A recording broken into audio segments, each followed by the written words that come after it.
Di topik kelima ini, kita akan membahas salah satu komponen paling penting dalam machine learning, yaitu dataset. Khususnya bagaimana kita bisa mengakses dan menggunakan dataset melalui Hugging Face Dataset Library.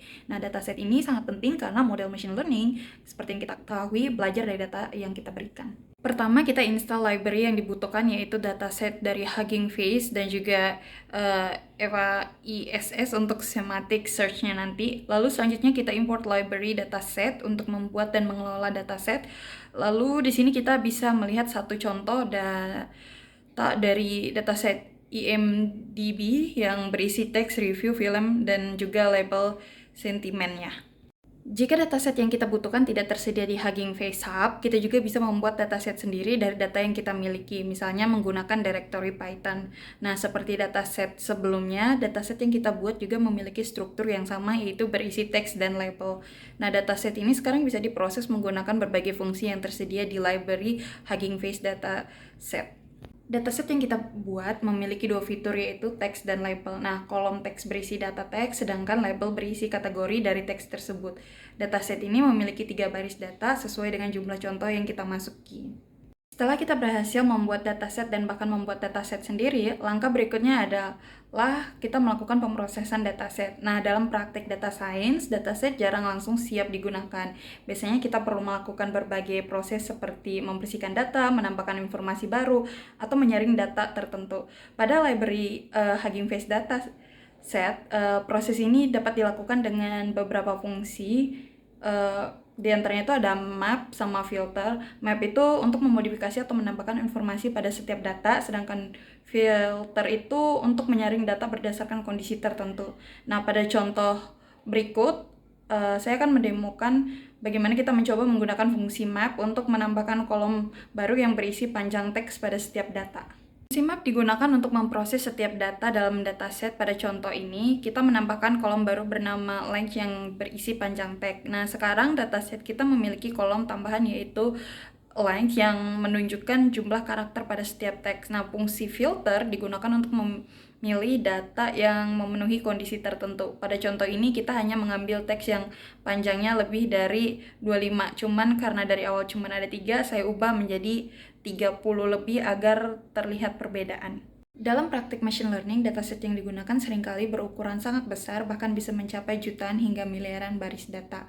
Memuat seluruh dataset ke dalam memori sekaligus tentu dapat menjadi masalah, terutama jika kapasitas RAM terbatas.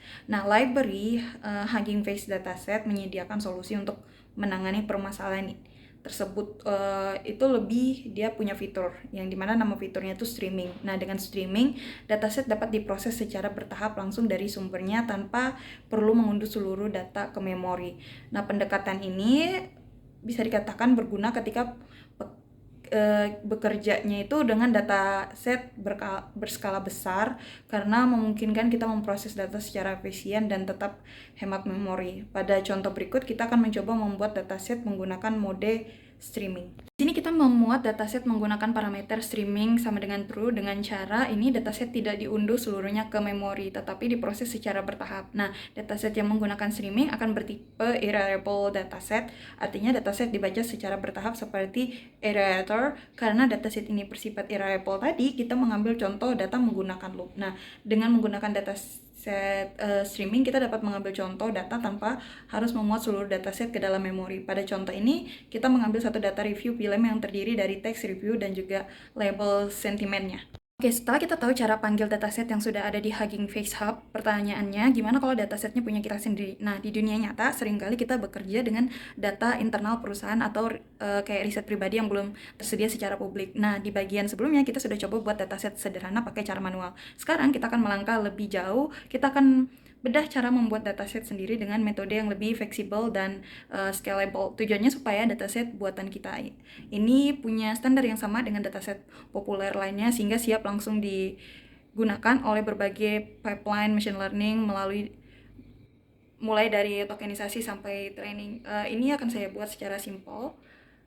dan praktis. Dataset yang kita buat sekarang memiliki dua fitur, yaitu teks dan label. Seperti berisi 3 contoh data, dataset ini sudah bisa diproses menggunakan berbagai fungsi dari library Hugging Face dataset. Kita juga bisa mengakses satu data tertentu menggunakan indeks, mirip seperti mengakses elemen pada list di Python. Dan pada contoh ini kita mengakses satu data dari dataset menggunakan indeks. Dataset bekerja mirip seperti list di Python, bisa dikatakan seperti itu, sehingga kita dapat mengambil data tertentu menggunakan nomor indeks. Data yang ditampilkan terdiri dari teks dan label yang representasikan kategori dari teks tersebut. Setelah kita memahami bagaimana membuat dan memproses dataset, kita juga dapat memanfaatkan dataset tersebut untuk melakukan pencarian sematik. Nah, pencarian sematik memungkinkan kita menemukan teks yang memiliki makna paling mirip dengan sebuah query. Library Hugging Face Dataset mendukung integrasi dengan FAISS atau kepanjangan dari Facebook AI Similarity Search yang memungkinkan pencairan vektor secara cepat pada dataset berskala besar. Pada langkah ini, kita membuat FAISS indeks dari embedding dataset.